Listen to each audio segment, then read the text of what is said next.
fear level and the anxiety level, the hate levels was really accelerated because of all of that misinformation. Go back to the reservation where you belong! Yeah, rocks were thrown at us. Rifle shots were fired from different areas, shotguns.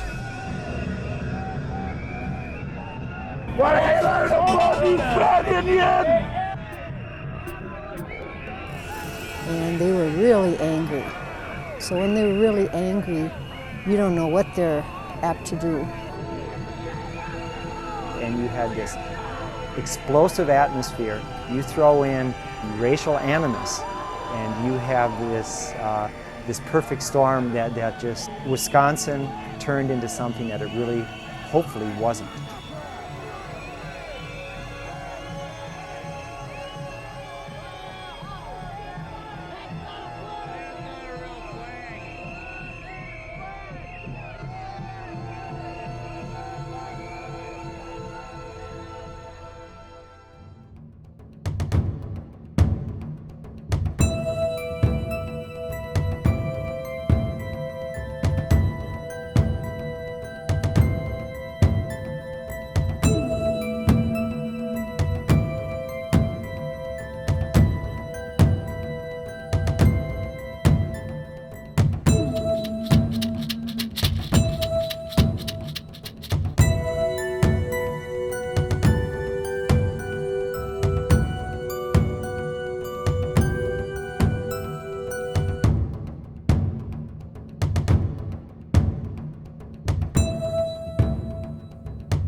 Every boat landing we went to, we were called timber niggers, red niggers. They were trying to taunt us to the point where we would fisticuff or whatever, and that never took place. We used the things that our grandparents gave us, and that was our brains and our mouth, to respond in a good way. But the people that were actually being, being confronted and accosted the most were the wives and the people that were staying back on the boat landings. They were the ones that were quite possibly getting the real brunt of a lot of the animosity that was being directed towards us. So you always had that concern. The things that they had trained us for, people screaming and hollering at us and calling us names and swearing and threatening, it was a reality. And it was a reality so much that I was afraid, but I wasn't afraid. I stood at the boat landings, and I even tried to talk to some of the people. It was something that we had to challenge as Indian.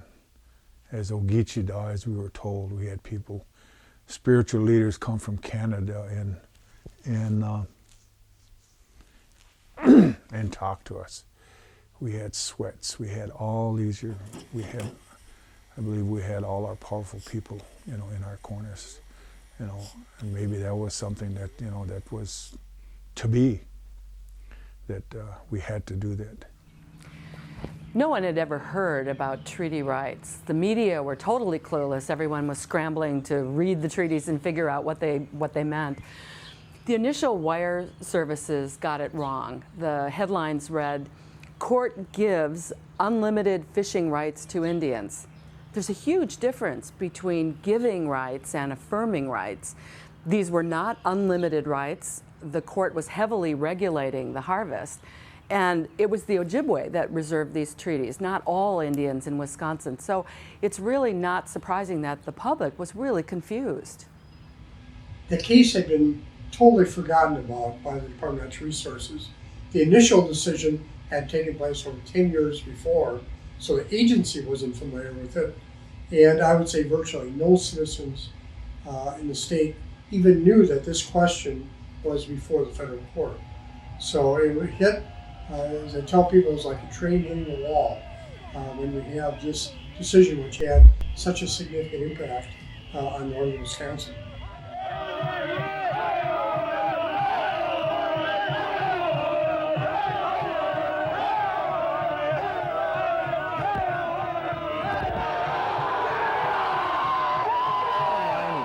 The tribes, as nations, just like any other nation or any other government, always had these rights, and they have never voluntarily given them away, and no one has ever taken them away by conquest. The great bulk of citizens in the state, especially those engaged in hunting, fishing, and trapping, which the rights and gathering, which the rights involved, viewed it as special rights, if you will. They were not applicable to other citizens in the state, so they were opposed to the rights. For one, they had some concern about the resource and what implications there could be. But what I always recall is the term equal rights came up. Equal rights! Equal rights! Come on! Equal rights! Equal rights! Equal rights! And in this country, we've been grounded on the principle that the laws apply to everyone equally, whether you're wealthy or poor, or man, woman, race, gender, whatever. And all of a sudden, there was going to be two sets of laws governing the harvest of natural resources in northern Wisconsin.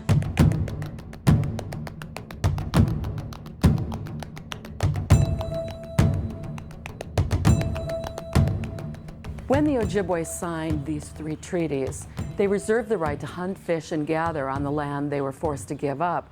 But when Wisconsin became a state, somehow there was this assumption that statehood precluded these rights.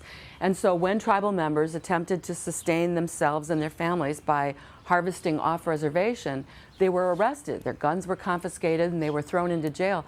Tremendous hardship, because when these hunters can't provide for their families, people suffered, families starved. The courts have held that the tribes, in essence, sold their land to the United States via these treaties. But in exchange for that sale, and really a very important part of that sale for the tribes was that the tribes retained their inherent sovereign rights to continue to use those lands to meet their needs for subsistence, their economic needs, cultural needs, medicinal needs, and spiritual needs, by continuing ways of life that they had been pursuing since time immemorial. We're really talking about legal rights to preserve a cultural way of life.